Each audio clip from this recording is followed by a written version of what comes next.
ተወዳጁ አስፋው መሸሻ ሕይወቱ ማለፉ በዛሬው ዕለት ተሰማ።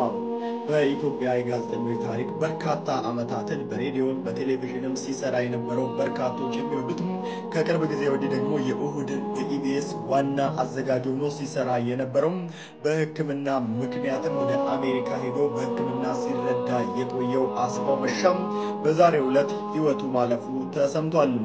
ለአስፋው መሸሻ ወዳጆች፣ ቤተሰቦች መጽናናትን እንመኛለን። እጅግ አሳዛኝ የሆነ ዜና ነው። ነፍስ ይማር። በኢትዮጵያ የመዝናኛ ኢንዱስትሪ ውስጥ ከኤፍኤም 97.1 አይሬ አንስቶ እስከ ኢቢኤስ የኛ ሰው በአሜሪካና በኢቢኤስ መዝናኛ ላይ ጋዜጠኛ አስፋው መሸሻ በርካቶች ይታወቃል።